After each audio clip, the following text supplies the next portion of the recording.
Միանտապանում հյուրընկալել եմ Հանրապետություն կուսակցության քաղաքական խորհրդի անդամ, падգամավորի թեկնածու Անահիտ Ադամյանին, Տիկին Ադամյան, շնորհակալ եմ ժամանակ գտնելու եւ հյուրընկալվելու համար։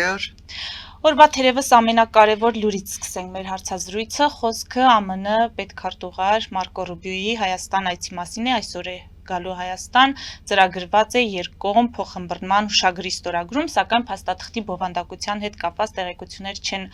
հաղորդվում, ենթադրելի է, որ կապ է ունենալու այդ փաստաթուղթը թրիփի հետ, նաև կարծիք կա, որ այցը կարող է կապված լինել Իրանի շուրջ օղակը սեղմվելու հետ եւ Հայաստանը պետք է շատ զգույշ լինի, որպեսզի հանկարծ չներքաշվի Իրանի դեմ որևէ հակաիրանյան ծրագրում։ Հիմա ձեր վերլուծությունը, ինչ վերլուծություն ակնկալիք ունեք այս այցից։ Շատ լավ կլիներ, որ մեր հարցազրույցը իհարկե այցին հետևեր, որպեսզի այո, մենք ավելի շատ կարողանայինք վերլուծել, բայց ամենայնիվ մենք կարող ենք միայն ակնկալիքներից խոսել։ Իսպառ այդ քաղաքական բայղուշությունը ուզում եմ հերքել, եթե Ամերիկայի Միացյալ Նահանգները որևէ նպատակ ունենար Հայաստանին ներքաշել Իրանի դեմ որևէ գործողության մեջ, հավատացեք Մարկո Ռուբիոյին չէր ուղարկի։ Վաղուց դա արած կլիներ։ Այնպես որ այցի այդ հատվածը իբրև կանխատեսում որ ներկայացրեք, ես իսպառ բացառում եմ։ Անցնենք մեր ակնկալիքներին, այո, թերևս փոխըմբռնման հուշագրի առանցքը լինելու է տրիպը։ Եվ եթե հարցը փորձենք դիտարկել մի քանի հարթության մեջ, քաղաքական հարթության մեջ, երկկողմ հարաբերությունների հարթության մեջ եւ այդ հարաբերությունների զարգացման հարթության մեջ,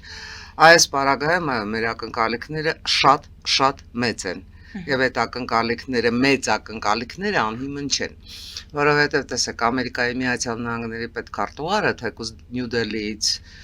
Վաշինգտոն ճանապարհին ամեն երկիր չի այցելում, օրինակ Բաքու չի այցելելու, նա գալիս է Երևան եւ գալիս է Երևան հավաստելու, որ Հայաստանի Հանրապետության վարած քաղաքական կուրսը ժողովրդավարության զարգացման, անվտանգության ապահովման տեսակետից ունի Ամերիկայի Միացյալ Նահանգների աջակցությունը, Ռուբիոյի, մինչև այդ Վենսի, հիմա Ռուբիոյի, գուցե ինչ-որ պահի նաև Դոնալդ Տրամպի հնարավոր այց Հայաստանի Հանրապետություն, նշանակում են, որ Ամերիկայի Միացյալ Նահանգները այստեղ է եւ այստեղ մնալու է։ Հակառակ այն բոլոր դարձյալ թույլ տվեք ես բառը օգտագործել, թեպետ գուցե եթերային բառ չի, բայղուշային պնդումների, որ թուրքերը գալիս են մեզ ուտելու։ Թուրքերը չեն գալու եւ մեզ չեն ուտելու։ Այստեղ Ամերիկայի Միացյալ Նահանգներն է եւ այստեղ Եվրամիությունն է։ Այնպես որ այդ ամեն ինչ եկեք դնենք մի կողմ։ Ինչ վերաբերում է ակնկալիքներին, բնական է, որ Մարկո Ռուբիոյի այցի առանցքում լինելու է տրիպը, բայց նույնքան եւ ավելի ակնկալվում է, որ Հայաստանի Հանրապետության իշխանությունը վերջապես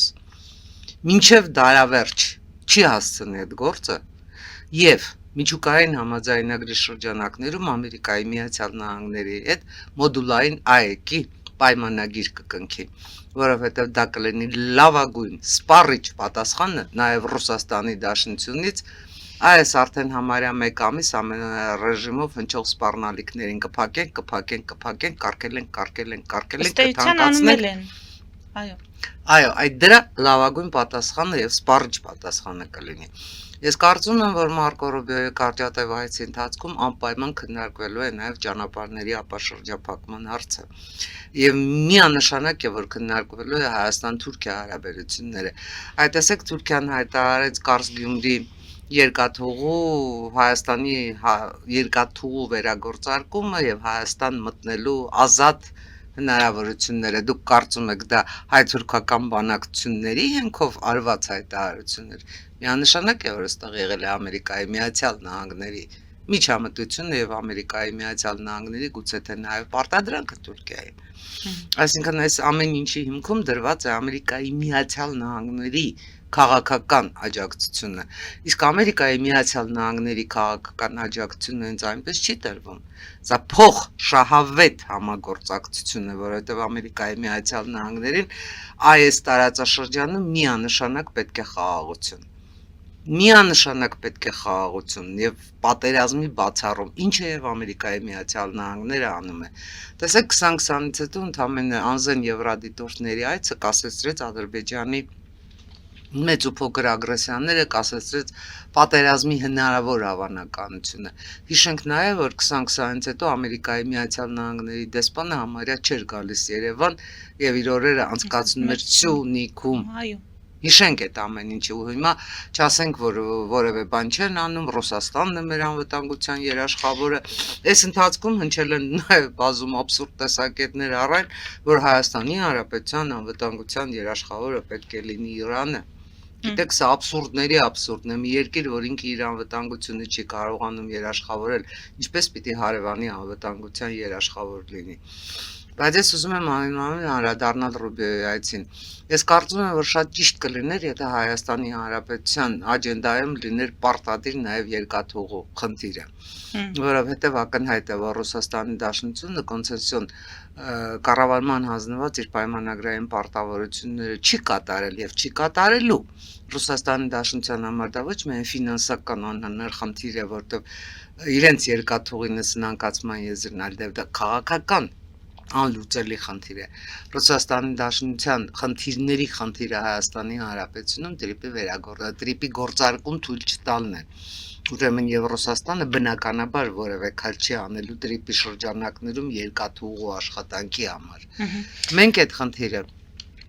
պետք է ստանձնենք։ Հայաստանի Հանրապետությունը այդ խնդիրը պետք է ստանձնի ինքնուրույն լուծելու Ամերիկայի Միացյալ Նահանգների աջակցությամբ, որովհետև այն դարձյալ абսուրդային թեզը, որ առաջ էր քաշում Նիկոլ Փաշինյանը, առայն որ կոնցեսիոն կառավարումը կհանձնվի ինչ-որ երրորդ երկրի, ու այդ երրորդ երկրների թվում նշվում էր անգամ Ղազախստանը, գիտեք, պետք չի էլի մեկ абսուրդից դուրս գալ մյուս абսուրդը ընկնելու համար։ Դա Հայաստանի Հանրապետության խնդիրն է եւ Հայաստանի Հանրապետության խնդիրը Փառք Աստծո ունի այնպիսի դաշնակիցներ, որոնց հետ համատեղ այդ խնդիրը կարող է լուծել։ Ռուբիոյի այցի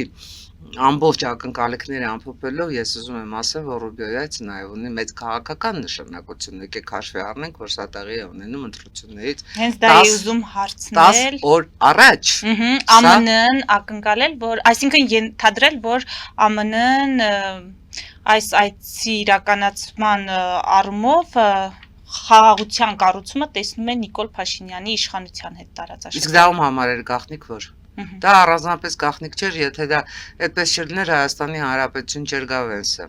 Եթե դա այդպես չլիներ Հայաստանի Հանրապետության հետ տրիպի համաձայնագիրը չէր կնքվի եւ հերթական անգամ չէր ամրագրվի, որ տրիպը սոսկ Հայաստան-Ադրբեջան հարաբերություններին է վերաբերվում։ Այստեղ չկա ոչ Թուրքիա, այստեղ չկա ոչ էլ Ադրբեջան։ Հայաստան Ամերիկայի Միացյալ Նահանգներ հարաբերություններին է վերաբերվում տրիպը։ Ու այստեղ փորձել որևէ, չգիտեմ, այլ կազմակերպություն խցկել, սկսած BRICS-ից վերջացրած առողջապահության համաշխարհային կազմակերպության բլեֆների բլեֆն է։ Սա երկկողմանի փաստաթուղթ է եւ այս փաստաթղթի հիմքում ընկած է փոխշահավետ համագործակցությունը։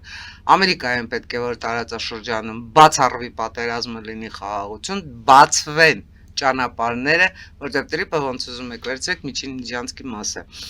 Եվ եթե արժևորենք նաև ընտրությունները, Հայաստանի Հանրապետությունում ինչու խաղարկվեց երկրորդ Իվանիշվիլու սցենարը։ Այդ հարցը մենք մեզ տվել ենք։ Ինչու հայտնվեց Սամվել Կարապետյանը հայկական Իվանիշվիլու տեսքով, որովհետև առաջին Իվանիշվիլին Վրաստանում հաջողության էր հասել։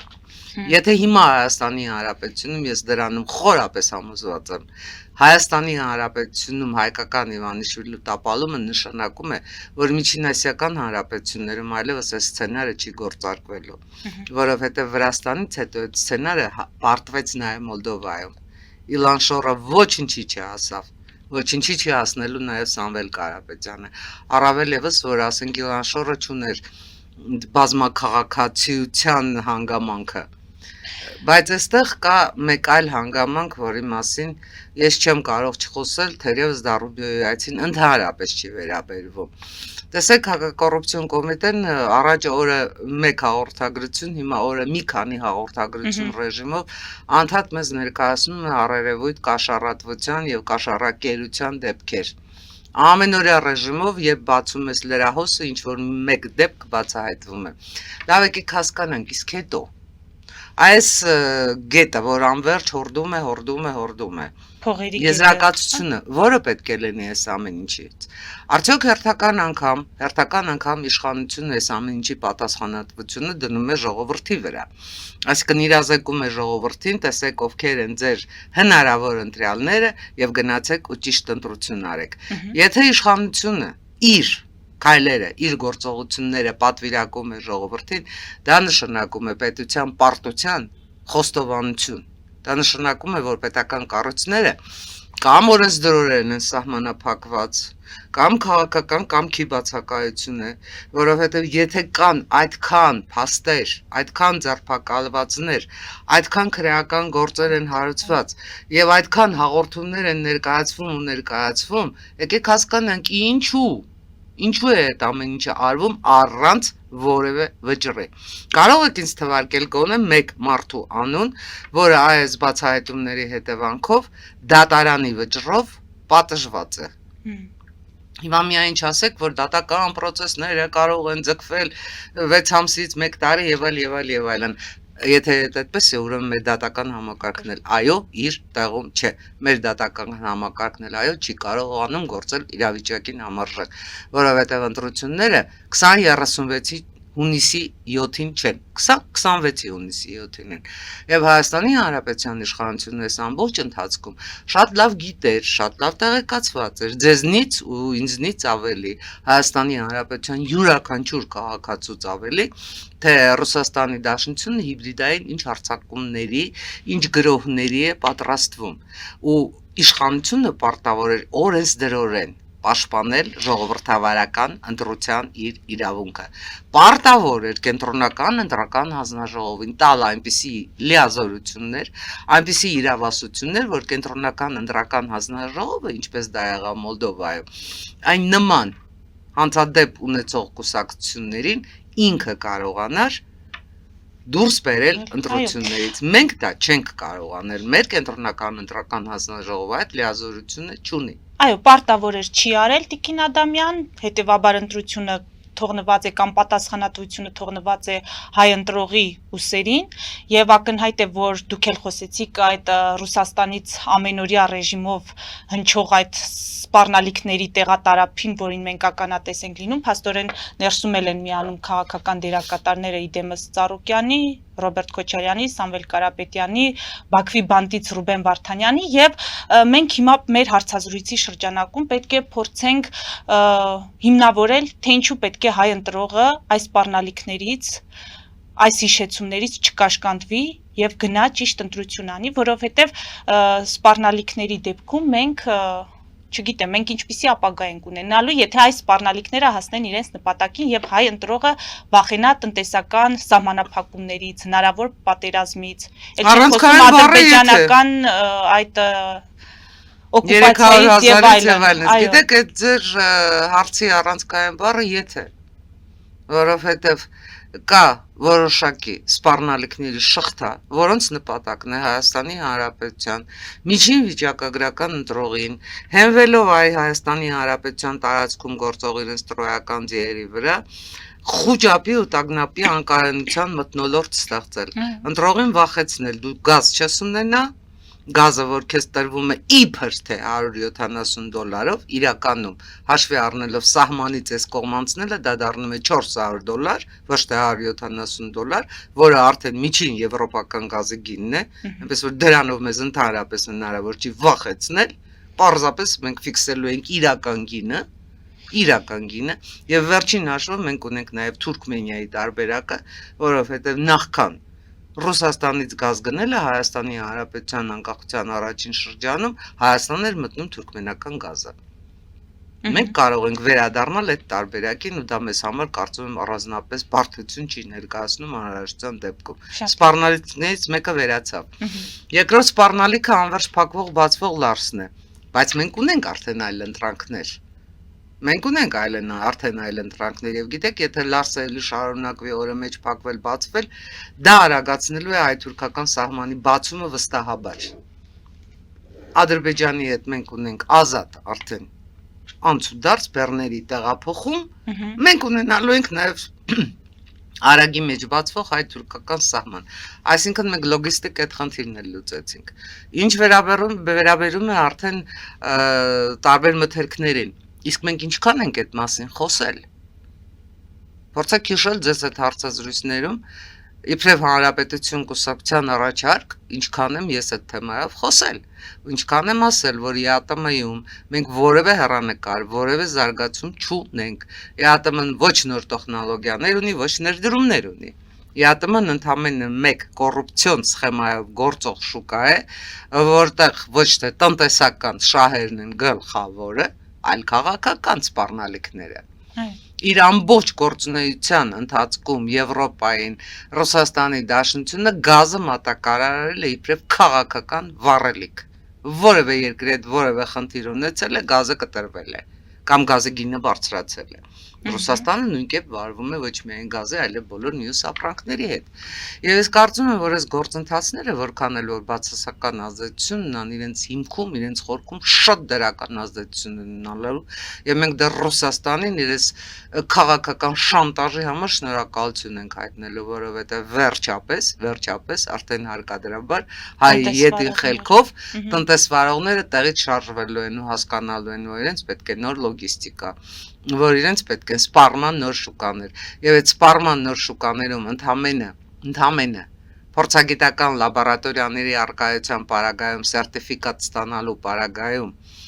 ապրանքի որակը բարձրացնելու պարագայում ստանալու են կրկնակի ու եռակի շահույթներ, հաշվի առնելով, թե ինչքան մեծ է Եվրամիության շուկան ԵԱՏՄ շուկայից, եւ երկրորդ հաշվի առնելով, թե ինչքան բարձր գին է դա ստանալու, ինչ շահույթ է բերելու։ Այնպես որ այդ ամեն ինչը հասկանում եք, դարը փոխվել է, ժամանակները փոխվել են, մենք միջնադարում չենք ապրում, դա Կրեմլում են միջնադար պատկերացնում աշխարհը, Կրեմլում են փորձում անverջ վերադառնալ միջնադարյան ընկալումներին, օրինակ ինձ այսօր ցնցեց Սերգեյ Լավրովի հայտարարությունը թե Մարկո Ռուբիոյին, թե Եվրամիության դեսպաններին, հեռացեք Կիևից, մենք Կիևը ավերելու ենք։ Դա ինչ է նշանակում։ Բայց ինձ ուղղակի հիացրեց Եվրամիության դեսպանի պատասխանը, շանտաժով մեզ այստեղից չեք հեռացնի։ Մենք այստեղ մնալու ենք ու չի կարելի անverջ աշխարհի հետ խոսել սպառնալիքներով։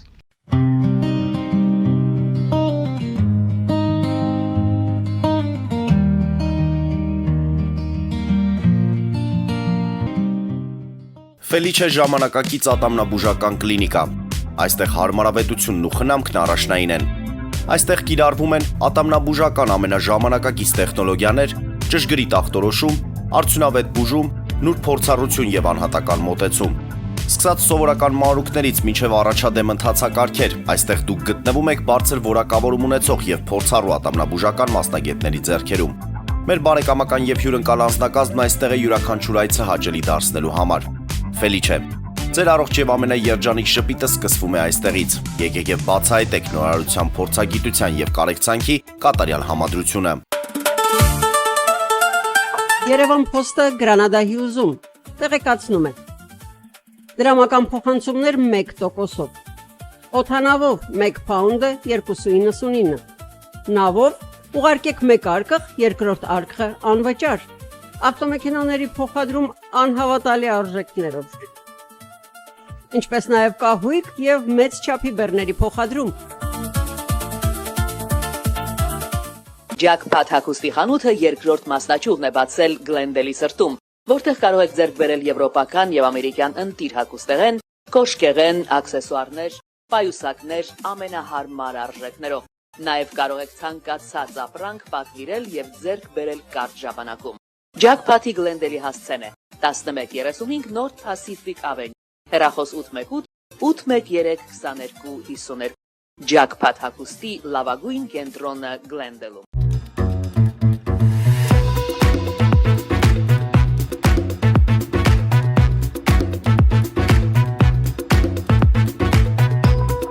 Արարատ ռեստորան, ընտանեկան եւ ընկերական ժամանցի լավագույն հասցե, սիրված արտիստներ, հյուրընկալ մթնոլորտ, հարուստ ճաշացան, անմահական խորտիկներ, Արարատ ռեստորան, հասցեն անփոփոխ, սիրով սպասում ենք ձեզ։ լավագույն պաղպաղակ, բնական, համեղ եւ մատչելի գներով պաղպաղակը կարող եք ձեռք բերել բոլոր հայկական խանութներում։ Պահանջեք հայկական պաղպաղակ, Թամարա պաղպաղակ։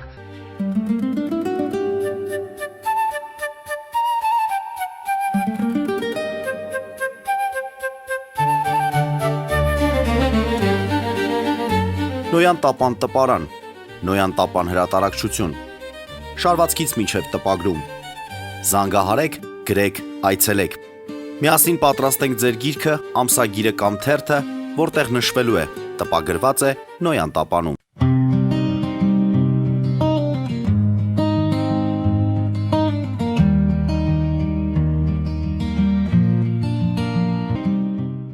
Տիկին Ադամյան, շատ կարևոր է, որպեսզի մինչև հասկանալը, որ պետք է ստանդարտները լավացնեն, բարեփոխեն, նոր շուկաներ գտնեն մեր հայ տնտեսվարողները, չպետք է էմոցիոնալ որոշումներ կայացնեն, ինչի վրա կարծես թե հաշվարկ կա ռուսական կողմից, որ նրանք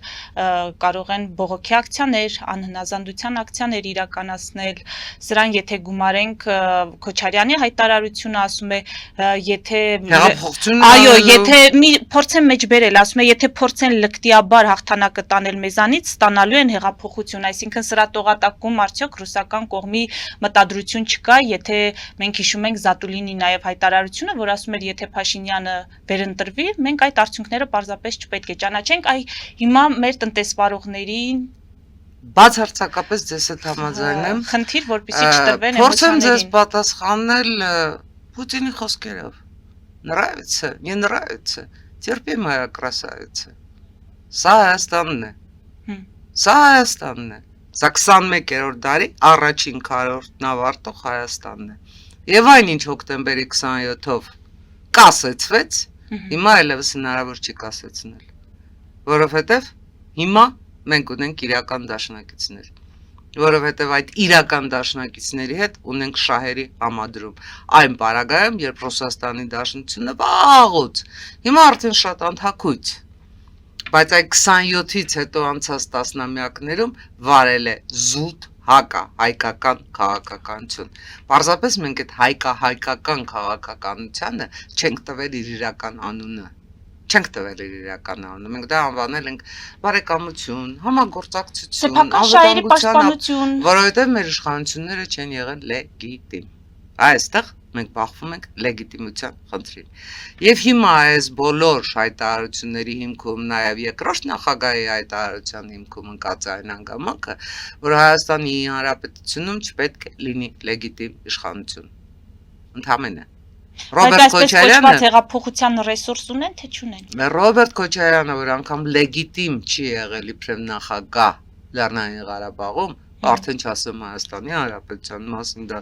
կարծում եմ անգամ գիտեն նրանք, որ 2000 թվականից հետո են ծնվել, այս ամեն ինչը չի կարող անհետևանք մնալ։ Այո, բացարձակապես ձեզ հետ համաձայնում եմ, 1000%-ով ճիշտ եք։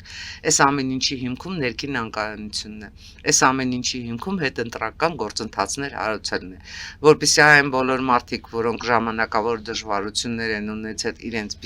ունենալու իրենց բիզնեսի մեջ, նաև այն բոլոր մարդիկ, ովքեր համենայն դեպս որոշակի վախ ունեն, այն բոլոր մարդիկ, որոնք բավարար ինֆորմացված չեն համաշխարհային գործընթացների մասին, նաև այն բոլոր մարդիկ, ում համար Ռոբերտ Քոչարյանը մնում է նաև Աստծո ներկայացուցիչը երկրի վրա, որոշակի վճարի դիմաց միանշանակ, որոշակի վճարի դիմաց, որ ասենք առավելագույնը մեկ շաբաթում ավարտվելու է, ծախսելու են մարդիկ այդ փողերը, հիմա ինչ։ Փողը այն տարբերակն է, որ փողը փող չի ծնում։ Ծախսում ես ավարտվում է։ Այդ բոլոր մարդկանց փորձելու են նրանց ենթագիտակցության ու գիտակցության վրա ազդել։ Այո, մեզ սպասում է շատ դժվար ժամանակներ, բայց այդ դժվար ժամանակները տևելու են ընդամենը մինչև հունիսի 8-ը, որովհետև հունիսի 8-ից հետո միանգամայն ակնհայտ է դառնալու, որ Ռուսաստանի Դաշնությունը այս սպառնալիքների հեղեղը, որ ամեն օր տեղում է, Պուտինից սկսած Լավրովը, Զախարովը, Պեսկով, չգիտեմ, Զատուլին ու այն Z քարոզչության ամբողջ կառուն ներկայացուցիչները հանկարծ փոխվելու է։ Անկարծ փոխվելու է։ Այսինքն մայիսի 29-ին երբ քննարկեն Հայաստանի կարգավիճակի հարցը ընդամենը Արկախելու են ընդամենը դա էլ է սպառնալիքների, շանտաժի, փորձ ընդամենը։ Տեսեք, այդ ամեն ինչը հանկարծ արկախվելու է եւ հանկարծ բարձվելու է, որ հա չէ, Հայաստանի Հանրապետությունը այնուամենայնիվ բարեկամ երկիր է։ Գիտեք ինչու։ Որտեղ Ռուսաստանի Դաշնությունն իր սպառնալիքները կյանքի կոչելու որևէ հնարավորություն չունի։ Այդ հնարավորությունները չունի։ Դրանք սպառնալիքներ են, որոնք սպառնալիքների ժանրում էլ մնալու են եւ հաշվարկված են վախ, տագնապ, անկայունություն հարուցելու վրա։ Ու այն բոլոր, ասենք, բացահայտումները նաեւ Հայաստանի Հանրապետությունում ինչպես պետք է իշխանափոխություն անել։ Ես նկատի ունեմ ոչ միայն ինսայդերը, այլև 3 հրապարակված փաստաթղթերը, քարոզչական միջոցները, ում պահեստային նստարանն է, առաջինի ձախողումից հետո ով պիտի գա, Սամվել Կարապետյանը նշանակված է Լյուբիմիր Ժնոյ Գասպադինը, որովհետև բոլոր հարեմի մյուս, այսպես ասած, քաղաքական տիկնայք եւ պարոնայք ձախողվել են։ Այս ամեն ինչը նշանակում է, որ Ռուսաստանի Դաշնությունը որոգայթների թակարդում է հայտնվել ինքը, այն բոլոր որոգայթների, որ լարում է Հայաստանի Հանրապետության դեմ, թակարդում է հայտնվել ինքը, նույն այդ սրբազան կով Գազպրոմը, այլևս սնանկանում է եւ կորցնել անգամ Հայաստանի Հանրապետության նման փոքր սպառում ունեցող պետության Գազպրոմի համար մեծ հարված է լինելու։ Մենք արդեն կարողացել ենք այդ այլընտրանքները ստեղծել։ Գազը կփակեն Թուրքմենիան կա, սահմանը կփակեն, այլ սահմաններ կբացվեն, որովհետև մեր թիկունքում կա Եվրամիություն, որովհետև մեր թիկունքում կա Ամերիկայի Միացյալ Նահանգներ։ Գիտեք, ընդհանրապես ես կարծում եմ, որ ժամանակն է մենք այս ամեն ինչին նայենք մեդալի հակառակ երեք կողմից, որովհետև այնուամենայնիվ այս բոլոր թվարկածս հանգամանքներին իդրի դուր մենք ունենք մի իշխանություն, որը դեռ հայտարարում է, որ Եվրամիության հետ փայլուն Եվրամիություն կգնա այն պարագայում, ինչքան Եվրամիությունը թույլ կտա։ Այ Եվրամիության պաշտոնյաները այսօր խոսում են Եվրամիության քաղաքական որոշում կայացնելու մասին, Եվրամիության հերթական ընդհանրացման մասին։ Դա միայն Ուկրաինային չի վերաբերում վստահաբար, որտեղ Եվրամիությունում էլ արդեն հասկացել են, որ եվրաչինովնիկները ոչինչ չեն որոշում։ Որոշողը քաղաքական նպատակահարմարությունն է։ Իսկ քաղաքական նպատակահարմարությունը Եվրամիությանը թելադրում են ընդարձակում։ Եվ այդ ընդարձակման շրջագծում Հայաստանը միանշանակ կա։ Ուստի այստեղ նստել Հայաստանում ու անverջ հայտարարել կգնանք այնքան, որքան մեզ թույլ կտան։ Մենք մեր չափանիշները կհամապատասխանենք Եվրամիությանը, կլինի, չի լինի, չի կարելի։ Պարզապես չի կարելի, դու երկրի հեռանկար ես կորցնում։ Դու հստակ պետք է ասես, այո, գնում ենք դեպի Եվրամիություն։ Հստակ գնում ենք, որպեսզի կարողանաս այնտեղից ստանալ պատասխանը։ Տեսեք, ես այսօր արդեն մի անգամ հիշատակեցի Եվրամիության դեսպանի պատասխանը Լավրովին։ Այս շատ կուզեի, որ այդպիսի մի պատասխան հնչեր, եթե սպառնալիք լիներ Հայաստանի Հանրապետության դեմ, որևէ հարևան երկրից, բայց այդ պատասխանը Հայաստանի Հանրապետության առումով չի կարող հնչել, որտեղ Հայաստանի Հանրապետությունը շարունակում է մնալ ՀԱՊԿ-ի անդամ, որտեղ Հայաստանի Հանրապետությունը շարունակում է այսպես փորձել տեղավորված մնալ ԵԱՏՄ-ում, բայց այնուամենայնիվ իր տնտեսությունը եվրոստանդարտներին համապատասխանեցնել, այդպես չի լինում։ Դա ուժերի ջլատում է։ Դու չես կարող ջլատել ուժերը։ Ժամանակը ընտրությունը կկատարի։ Ժամանակը չի գալիս։ Ժամանակը գնում է։ Դա պետք է վերջապես հասկանալ։ Ժամանակը չի գալիս։ Երբեք որևէ մեկի համար չեն լինելու ստերիլ, այսպես բոլոր հնարավոր դրական բոլոր դրական հանգուցալուծումների այսպես կապույտ եզրաշերտերով ափսեով բերեն, ասեն եկեք Եվրամիություն, եկեք ՆԱՏՕ։ Չի լինում այդպես, դու պիտի աշխատես, դու պիտի բացես բոլոր հնարավոր դռները, պիտի բախես բոլոր հնարավոր դռները, դու ունես անվտանգության խնդիր, Եվրամիությունը չունի անվտանգության խնդիր, դու պիտի այդ խնդիրը լուծես, դու պիտի կարողանաս քո բանակը դարձնել պրոֆեսիոնալ բանակ։ Բանակին եկակ Տիկին Ադամյան զորահանդես է լինելու մայիսի 28-ին ծանր պարտությունից հետո եւ արդեն ունենք որոշակի շրջանակներ, որոնք ծաղրում ու PR ակցիա են ընդամենը գնահատում սպասվող զորահանդեսը։ Ինձ հետաքրքիր է, նորմալ է նման արձագանքը, երբ հասկանալի է, որ ինչ էլ ցուցադրվի, գուցե մեր ակնկալիքների չափով չլինի, բայց ամեն դեպքում վկայելու է, որ մեր բանակը փորձելու է ոտքի կանգնել։ Մեր բանակը արդեն ոտքի է կանգնել, եւ դա չտեսնել չի կարելի։ Խնդիրը դա չի։ Խնդիրը նա է, թե որքան է մեր բանակը պատրաստ 6-րդ սերնդի պատերազմի։ 6-րդ սերնդի պատերազմի պատրաստվելու համար մեզ պետք է ՆԱՏՕ-ն։ Մեզ պետք է ՆԱՏՕ-ն։ Մենք 2020-ին պատվել ենք ՆԱՏՕ-ի բանակին։ Միանշանակ է, որ մենք պատվել ենք ՆԱՏՕ-ի բանակին, թեև Ադրբեջանը ՆԱՏՕ-ի անդամ չի, բայց որևէ մեկի համար գաղտնիք չի, որ Ադրբեջանի բանակը գլխավորում էին թուրքերը, ՆԱՏՕ-ի անդամ Թուրքիայի զինվորականները, որևէ մեկի համար դա գաղտնիք չի։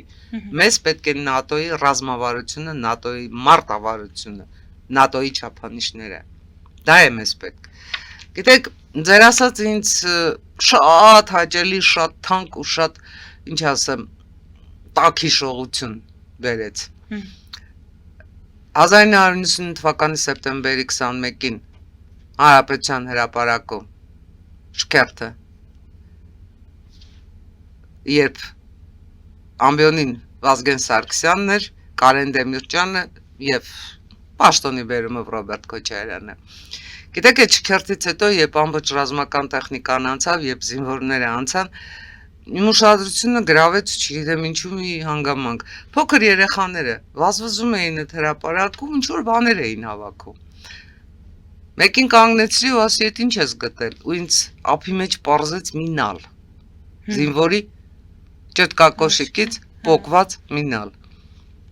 Ու այդ նալը տվեց ինձ։ Այդ պահի, այս թալիսմանա։ Երեխան,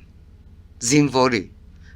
ճտկակոշիկի թալիսմանը համարում էր, ճտկակոշիկի նալը համարում էր թալիսման ու տալիս էր ինչ-որ մի լրագրողի, որը իրեն կանգնեցրել էր ու հարցնում էր, ինչ է իր հավաքում, տվեց ոսից էլի ունեմ, ես քեզ էլի ունեմ,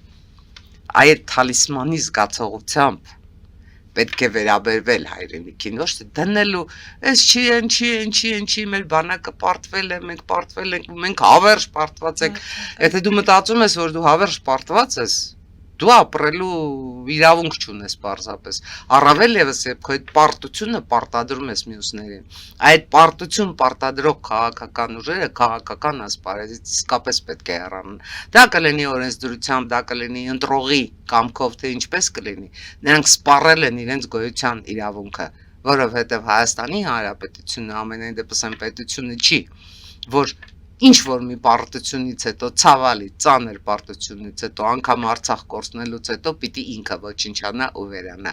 Այդ ոչնչանալու ու վերանալու գաղափարը այսօր մեզ փորձում են ներշնչել Մոսկվաներից։ Այդ ոչնչանալու ու վերանալու գաղափարը այսօր փորձում են ներսից մեզ հրամցնել, որովհետև եթե դու ինքդ ոչինչ քեզնից չես ներկայացնում, եթե դու տեր չունես, գնալու ես վերանաս։ Այս սա են մեզ փորձում հրամցնել, համոզել, պարտադրել, վաճառել ու գնել մեզ։ Մենք այդ երկիրը չենք, ու մենք այդպեսին չենք, ես ձեզ վստահեցնում եմ։ Ձեր քարոզարշավով ամփոփենք, Տիկին Ադամյան, աղմկահարույց միջադեպեր չեն արձանագրվում, ինչով եք պայմանավորում, չունեն ձեզ ուղված քննադատություն, դժգոհություն, թե դուք եք հանգիստ արձագանքում, ձեր ուժի ներկայացուցիչները իդեմս Արամ Սարգսյանը։ Գիտեք, մենք այն քաղաքական ուժը չենք, որ ճանաչելիության խնդիր լուծենք, եւ մենք այն քաղաքական ուժը չենք, որ գաղափարների, ծրագրերի, սկզբունքների բացակայությունը փորձի փոխհատուցել համբալային ինչ-որ բառապաշարով։ Մենք ասելիք ունենք ու մենք մեր ծրագրերը ներկայացնում ենք եւ ես արդեն 10 օր եմ մնացել ընտրություններին, հիմնականում հասարակածահատել ենք, արդեն շատ մարզերում ենք եղել, Երևանում ենք ամենօրյա համարյա քարոզարշավ անում, ու ես ձեզ գիտեք հպարտությամբ եմ ուզում ասել, որ Հանրապետություն կուսակցությունը ունի իր ընտրողը, ու Հանրապետության կուսակցության ընտրողը այն մարդը չի, որ կարող է վաճառվել։ Այո, մեզ էլ են բուկլետներ չեն վերցնում, ինչ որ կարող է ոչ այնքան ականջահաճող խոսքեր նետեն, բայց դրանք շատ քիչ են, այդ մարդիկ շատ քիչ են, ավելի շատ մեզ սպասում են, ու ես կարծում եմ, որ Հանրապետություն կուսակցությունը պարտադիր պետք է լինի խորհրդարանում, պարտադիր։ Գիտեք, ես Չգիտեմ, պարզապես արձանագրեմ գնամ, որ քաղաքացիական պայմանագիրը այո, մեծամասնություն հավաքելու է եւ քաղաքացիական պայմանագիրը խորհրդարան մտնելու է, բայց շատ կարեւոր է, որ քաղաքացիական պայմանագիրը խորհրդարանում չլինի մեծամասնություն, որովհետեւ եթե քաղաքացիական պայմանագիրը եւս 5 տարի խորհրդարանում եղավ մեծամասնություն եւ ընդդիմություն ունեցավ այս Կրեմլի վկաների խառնամբոխին, որոնցից օրը մեկ հեղաշրջման, սպանության, չգիտեմ ինչի կոչեր են հնչում, որոնց ներկայացուցիչները անգամ իրենց զավակների մասին են ասում, որ մեռյալ, չգիտեմ, հոգիներ են, ինչ են, ինչ չեն, անգամ իրենց խոսքին չեն տիրապետում, հոդաբար խոսելու հնարավորություն չունեն, այդ խառնամբոխը եւ ԿՊ-ն եւս 5 տարի Հայաստանի Հանրապետությանը տանելու են դեպի փակուղի, իսկ Ադրբեջանը այդ ընթացքում փակուղում չէ, Ադրբեջանը զարգանալու է, Ադրբեջանը շարունակելու է տարածաշրջանում դիրքեր ամրապնդել, մեր խնդիրն է տարածաշրջանում ուժերի հավասարակշռությունը վերականգնելը եւ հոգուտ մեզ աշխատեցնելը, Հայաստանի Հանրապետության այս ընտրությունները արդեն որակվել են ճակատագրական, արդեն որակվել են, ինչ որակում ասես տրվել են, քաղաքակրթական Հավատացեք, որ այո, այս ընտրությունները շրջադարձային են լինելու եւ այս ընտրությունների գլխավոր ձեռքբերումը լինելու է այն, որ խորհրդարանում պարտադիր լինի այսպիսի կուսակցություն, որը տրիգեր դարձավ նաեւ տրիպի համար, որովհետեւ եթե չլիներ ստորագրահավաքը, եթե աշխարհի ուշադրությունը մեր վրա չակումուլացնեինք, որ այս երկրում կա 60,000 Անհրաժեշտության դեպքում, եթե օրենք ավելին պահանջեր, նաև 600,000-ի կարող էինք հասնել մարդ, որ ուզում է գնալ դեպի Եվրամիություն, այսինքն այս երկիրը ռուսների ֆորպոստը չի, այս երկիրը ռուսական կցորդ չի, այս երկրում կան մտածող մարդիկ, այս երկրում կան մարդիկ, որոնք ուզում են աշխարհի հետ լինել ու աշխարհին տալիք ունեն, այ մեր խորհրդարան գնալը լուծելու է այդ հարցը, մեր խորհրդարան գնալը թույլ չի տալու, որ ընդունվեն այսպես կիսատ բռատ օրենքներ, որոնք թողնում են բազում սողանցքներ ընդդիմության այդ Կրեմլի վկաների հնարավոր գոյությունը շարունակելու համար, որովհետև նրանք այս պետությանը եւ այս քաղաքացուն, այս երկրի քաղաքացուն ասելիք չունեն, նրանք ընդամենը սպառող են, նրանք ընդամենը ոչնչացնող են, նրանք ընդամենը կշռակար են, որ կախված են մեզնից յուրաքանչյուրի պարանոցից ու մեզ փորձում են անverջ այդ գետնատարած ռուսահպատակ ճահիճների մեջ խեղդել, չի ստացվելու, վստահաբար չի ստացվելու, մենք դա թույլ չենք տալու։ Շնորհակալ եմ, ձեզ հաջողություն ենք մաղթում, մեզ դիտողներին հիշեցնեմ, որ զրուցում էի Հանրապետություն կուսակցության քաղաքական խորհրդի անդամ, պատգամավորի թեկնածու Անահիտ Ադամյանի հետ, մեր ուղիղ եթերները կարող եք դիտել Patreon-ում, նաև այդ հարթակում աջակցել էկրանին երևացող QR կոդով։